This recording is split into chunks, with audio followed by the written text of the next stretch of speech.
जिंदगी में जो मिला है उसी में खुश रहिए, क्योंकि हाथों की उंगलियां हमें सिखाती है कि ज़िंदगी में हर चीज़ एक समान नहीं होता। नमस्कार दोस्तों, मैं हूं आशुतोष और आपके अपने चैनल स्टेलर फार्मिंग पे आपका स्वागत है। दोस्तों, आज की वीडियो बकरी पालन से संबंधित रहने वाली और आज हम हैं बिहार की राजधानी पटना में।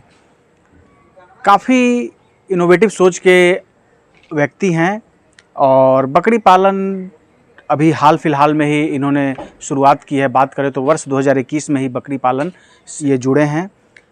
अलग अलग व्यवसाय सर का है, लेकिन फिर भी आज जिस तरह से बकरी पालन का क्रेज आज बढ़ा है और इसमें अगर सही जानकारी हो तो एक अच्छा मुनाफा कमाया जा सकता है, इसको देखते हुए सर ने बकरी पालन की शुरुआत की। अभी हम इनसे जानने की कोशिश करेंगे कि जब बकरी पालन शुरू किए थे तो क्या समस्याएं आई थी, कितनी बकरियों के साथ इन्होंने शुरू किया, क्या शेड वगैरह बनाने में क्या खर्च आया, बीमारी एवं रोकथाम के बारे में ये क्या करते हैं, कैसे उसका इलाज करते हैं, तमाम तरह की जानकारी दोस्तों अभी आपको इस वीडियो में मिलने वाली है। तो आइए देर न करते हुए दोस्तों वीडियो शुरू करते हैं। वीडियो शुरू करने से पहले एक रिक्वेस्ट है कि अगर वीडियो पसंद आए तो एक लाइक ज़रूर करिएगा, चैनल पर नए तो सब्सक्राइब कीजिएगा।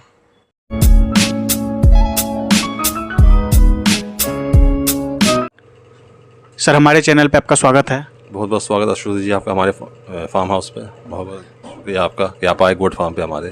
Thank you sir. सबसे पहला सवाल, पटना का अगर बात करें तो ये काफ़ी पॉश इलाका माना जाता है, वहाँ आप बकरी पालन कर रहे हैं।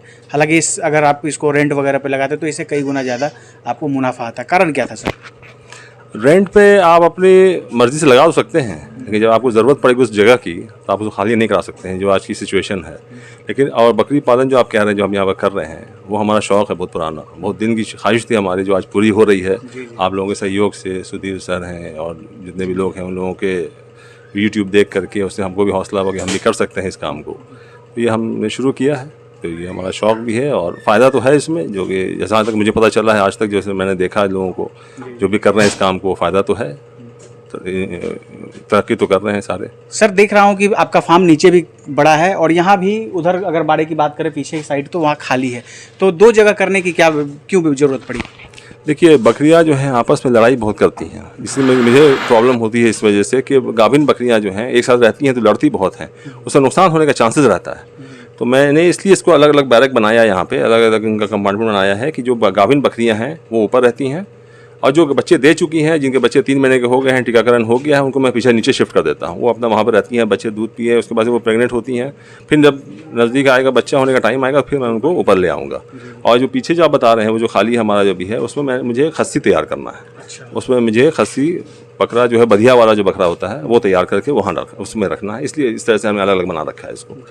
और जो भी बकरियां बच्चा दे रही हैं सब यहाँ पे हैं, बकरी है बगल में बच्चा है उसके, तो इस तरह से हमने इसको रखा हुआ है यहाँ पे अलग अलग। इनको कोई दिक्कत नहीं होती, अपना खाती हैं, बच्चों को दूध पिलाती हैं, अपने घर में रहती हैं आराम से, लड़ाई नहीं होती है, कोई किसी को लॉस नहीं है, इससे वजह से आसानी होती है, दिक्कत कोई नहीं आती है इसमें। तो ऐसा स्किल आपके पास होना चाहिए, और अगर ऐसे इन सब छोटी छोटी बातों को अगर आप ध्यान में रखते हैं तो बकरी पालन आप बहुत अच्छे से कर सकते हैं और इसमें आप सफल भी हो सकते हैं, आपको अपेक्षित सफलता जरूर मिलेगी। सर, कब से ये इसकी शुरुआत कब किए थे आप?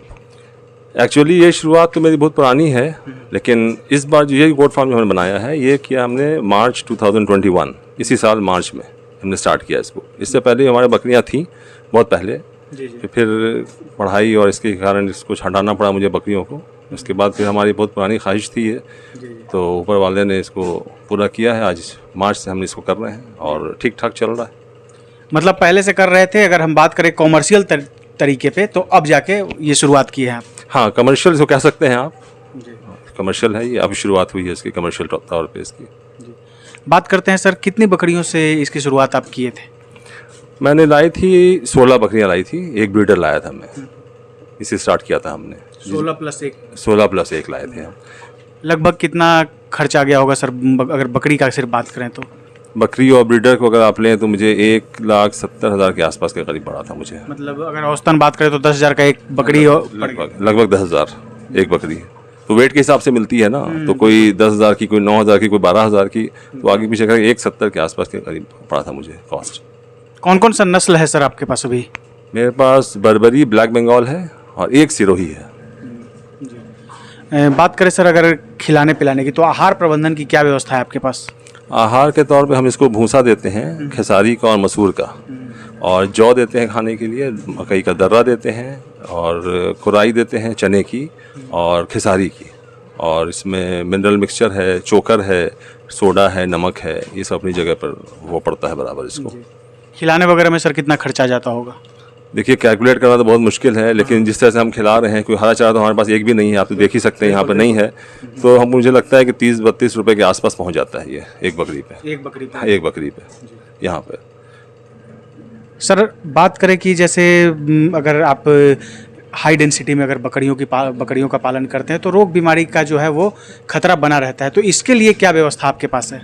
इसके लिए मेडिसिन है हमारे पास, प्लस हमारे जो उस्ताद लोग पहले से हैं इसमें, उनसे हम कांटेक्ट में रहते हैं, उन लोगों से बातें होती हैं, कभी ज़रूरत पड़ी तो उनसे पूछ लेते हैं, उससे ऐसे ट्रीटमेंट करते हैं इसका। लेकिन अभी तक ऐसा कुछ खास हुआ नहीं। स्टार्टिंग में एक महीना जो हुआ था ना स्टार्ट का, उसमें 4 बकरियों की मोर्टालिटी हुई थी हमारी। ट्रीटमेंट के लिए जो इंजेक्शन वगैरह देना होता है स्टार्टिंग में, तो हम लोगों को थोड़ा आइडिया नहीं था, लेकिन हमने वीडियो देखा और सुधीर सर का खास के वीडियो देखा था हमने, तो उन्होंने एक तरीका बताया था इंजेक्शन देने का। इंजेक्शन अगर आप लगाते हैं तो नीडल बड़ी होती है, हो सकता है गलती से आप अंदर मसल्स तक चले जाएं या वेन पार कर जाएं, आप पार हो जाएं, तो उसके लिए उन्होंने एक तरीका बताया था कि नीडल का जो कवर होता है उसको आप इतना काटिए कि नीडल आपकी कम से कम थोड़ी सी बाहर है कि सिर्फ मांस में ही जाए, उसके आगे ना घुसे वो, इससे आप बहुत सेफ हैं और कोई भी इसको लगा सकता है, वो बच्चा भी लगा सकता है इसको। बस गर्दन कहीं घुसाइए और दबा दीजिए, खाली बबल्स हटा देना है और डाल के दबा देना है। इसके लिए आपको खास ट्रेनिंग की ज़रूरत नहीं है, आप खाली सुधीर सर का वीडियो आप देख लीजिएगा एक बार, तो आपको खुद आइडिया हो जाएगा इस इंजेक्शन को लगाना कैसे। कोई भी बच्चा भी लगा सकता है इसको, इतना इजी है, सिंपल है। ये टेक्निक बहुत पसंद आई थी मुझे, ये मैंने फरवरी में देखा था इसको, जनवरी या फरवरी इस साल, और हमने शुरू किया मार्च में, तो उसके बाद ये हमने इसको यूज़ किया, बहुत सक्सेसफुल है ये तरीका, बहुत अच्छा तरीका बताया था उन्होंने, ये किसी ने नहीं बताया था आज तक। ये एक वाहिद वीडियो हमने देखा था सुधीर सर का, जो उन्होंने बताया था कि सर आप लगाइएगा इंजेक्शन तो आपको कभी दिक्कत आ ही नहीं सकती है। सवाल ही नहीं, और कोई दिक्कत भी नहीं ना, सवाल ही नहीं, कोई दिक्कत नहीं है इसमें, आप कैसे भी लगा सकते हैं इंजेक्शन इसमें, कहीं पर भी कोई दिक्कत नहीं है इसमें। सर जैसे अब हम बात करते हैं कि जैसे शुरुआती दौर में किसी चीज़ का हम पालन शुरू करते हैं तो समस्याएं आती ही आती हैं, तो आपको क्या झेलने को मिला? मेरे यहाँ मोर्टालिटी हुई फर्स्ट मंथ में 4 बकरियाँ और 9 बच्चे की मोर्टालिटी हुई। इसमें 6 बच्चे मरे हुए पैदा हुए थे और 3 बच्चे पैदा होने के बाद मर गए 1 से 2 दिन के अंदर में। और बकरियां 4 मेरी मरी, एक को पैरालिसिस हो गया, एक को पीपीआर हुआ, एक बकरी बच्चा देने के बाद मर गई, और एक बकरी को मुंह में पूरा प्रॉब्लम क्या हुई थी वो समझ में नहीं आया किसी को भी। लोकल डॉक्टर को हमने बुलाया था लेकिन वो ट्रीटमेंट हो नहीं पाया उसका। 4 बकरियां हमने लूज़ करी अपनी। जी। अब बात करते हैं सर, जो वैक्सीनेशन टीकाकरण जो है वो कितना ज़रूरी है बकरी पालन में, आपके अनुभव के आधार पर मैं पूछना चाहता हूँ। टीकाकरण 200% मस्ट है, 200%, 100% नहीं, 200% आपको देना ही देना है। अगर आप नहीं देते हैं तो फिर लॉस होना ही होना है, आप बचा नहीं पाएंगे फिर बकरियों को किसी भी हाल में नहीं। जहाँ पीपीआर नहीं भी आया था, एक साहब हैं जानने वाले, उनके यहाँ उन्होंने कहा कि कभी टीका लगाया नहीं था, कभी पीपीआर उनके आया भी नहीं था, लेकिन इस बार उनके यहाँ पीपीआर हुआ और बच्चे और उनके 5-6 बच्चे मर गए, बकरियों को हुआ, बकरियाँ कमज़ोर हो गई उनकी। इसलिए ये तो एकदम सामने आँख का देखा हुआ है कि आपको टीका तो वैक्सीनेशन तो मस्ट है, आपको पीपीआर, ET+TT और FMD ये 3 तो देना ही देना है, इससे कोई छुटकारा नहीं है इससे। आपके पास क्या व्यवस्था है सर, कैसे टीकाकरण करते हैं? हमने अपना एक फ्रिज रखा हुआ है छोटा सा, और स्टोर करके रखते हैं टीका, सारा वैक्सीन हम मंगा के रखते हैं अपने पास, और जैसे शेड्यूल बनता जाता है कॉपी हम रजिस्टर मेंटेन करते हैं इसका, उसमें सारा कुछ डिटेल लिखा हुआ है, जैसे जैसे टाइम आता है हम उसको वैक्सीनेट करते जाते हैं। सर जैसे एक कमेंट हमेशा आते रहता है, जैसे अगर बात करें टीकाकरण के ऊपर ही, जैसे FMD PPR वगैरह हो गया, तो लोग कहते हैं कि हमको निर्भर रहना पड़ता है सरकारी तंत्र पे कि पेपर में जब एडवर्टाइजमेंट आता है तब हम लोग ब्लॉक में संपर्क करते हैं और तब टीकाकरण होता है, और ये हर साल नहीं होता है, जिसके कारण एक खतरा बना रहता है। तो क्या जो टीका होता है, जो दवाई होती है PPR FMD की, वो मार्केट में अवेलेबल हो जाती है? हाँ बिल्कुल अवेलेबल है, पटना में तो अवेलेबल है, हम लोग को मिल जाती है, आराम से मिल जाती है। हाँ आराम से मिल जाती है। राजेंद्र नगर के पास एक है कम्युनिटी हॉल है, राजेंद्र नगर कम्युनिटी हॉल, उसके ऑपोजिट में एक है शॉप, अच्छे बड़ी शॉप है वो, वहाँ से आपको हमेशा अवेलेबल है उनके पास, जब भी चाहेंगे। हाँ जब भी चाहेंगे आप मिल जाएगा। अगर नहीं भी उनके अवेलेबल है तो 1-2 दिन में अवेलेबल करा देते हैं वो लोग, पैसे लेते हैं उसका, आप पैसे उनके पेमेंट कीजिए, आप टीका मिल जाएगा आपको, कोई इशू नहीं है उसमें।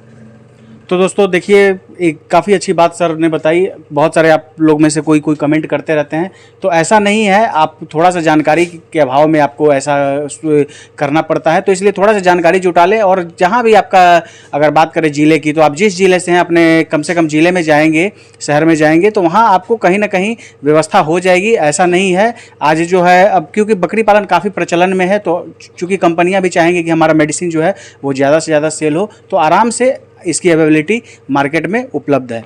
सर आप कुछ कह रहे थे? हाँ, मैं ये कहना चाहता हूँ कि वैक्सीन के ऊपर आप सरकार के ऊपर निर्भर ना रहें। सरकार कितना पूर्ति कर पाएगी? बिल्कुल मार्केट में अवेलेबल है, आराम से जाएं, पैसे दें और वैक्सीन लेके आएँ। जो आपको अपना गोठवा में चलाना है तो इसकी आपको व्यवस्था करनी पड़ेगी हर हाल में। अगर ये आप सोच लेंगे सरकार देगी तो फिर आपको लॉस हो सकता है इसमें। इसलिए इतना आप उस पर सरकार पर डिपेंडेंट ना रहें, क्योंकि पूर्ति करना इतना आसान नहीं होता किसी भी चीज़ की, क्योंकि पॉपुलेशन बहुत ज़्यादा है, फार्म बहुत तेज़ी से बढ़ रहे हैं, तो इस पर आपको अपना ध्यान खुद रखना पड़ेगा। इसके लिए आपको मेहनत करनी पड़ेगी, थोड़ी सी भाग दौड़ करनी पड़ेगी, सर्च करना पड़ेगा कहाँ अवेलेबल हो सकता है। ईजी है, इसके लिए कोई मुश्किल नहीं है। सर अब हम आपके अनुभव के आधार पे एक सवाल करना चाहते हैं। बहुत सारे हमारे व्यूअर्स जो हैं वो बकरी पालन में इंटरेस्टेड हैं और करना चाहते हैं। आपके अनुभव के आधार पे आप क्या सलाह देना चाहेंगे कि कितनी बकरियों से उनको शुरुआत करनी चाहिए? देखिए, स्टार्टिंग तो हम कहेंगे 5 बकरियों से करें, भीड़ ना लगाएं, इसलिए कि बीमारी जब आएगी तो सारा का सारा लॉट आपका खत्म हो जाएगा। अगर अनुभव नहीं है तो, और अनुभव है तो आपकी कैपेसिटी और आपका अनुभव अगर है तो आप 10-20 आप कर सकते हैं, 20 तक जा सकते हैं स्टार्टिंग में। लेकिन अगर नहीं है अनुभव ज़्यादा तो 5 से शुरू करें। ब्रीडर ना भी रखें तो आजकल तो आर्टिफिशियल इंसेमिनेशन का काम होता है, तो उससे भी आप काम कर सकते हैं। तो आप 5 बकरी से शुरू करें, सीख लें, उस पर समझ लें, उसको, उसका चारा समझ लें, उसकी दवा समझ लें, फिर तो बढ़ा ही लेंगे आराम से, कोई इशू नहीं है उसमें। मगर ज़्यादा भीड़ ना लगाएं अपने यहाँ, प्रॉब्लम में आ जाएंगे फिर। सर बकरी पालन में ट्रेनिंग कितना ज़रूरी है? बहुत ज़रूरी है, बहुत ज़रूरी है। ट्रेनिंग के साथ साथ प्रैक्टिकल भी बहुत ज़रूरी है। हर चीज़ सीखनी पड़ेगी। जैसे आज हमने एक चीज़ नई सीखी है, बधियाकरण कैसे किया जाता है, और सुधीर सर आए, वो उन्होंने सारा बताया कैस्ट्रेटर कैसे यूज़ करते हैं, कहाँ पर उसको दबाना है, कितना प्रेशर डालना है, कितना देर तक उसको दबा के रखना है, नस उसकी ब्रेक हुई कि नहीं हुई वो चेक करना कैसे किया जाता है। वो सारी चीज़ हमने सीखी। उसमें तकलीफ नहीं होती है बच्चे को, बहुत आसानी से 40 सेकंड 1 मिनट के अंदर आपका काम खत्म हो गया। बच्चा भी अपना खेल रहा है, उछल रहा है, कोई दिक्कत नहीं है उसमें।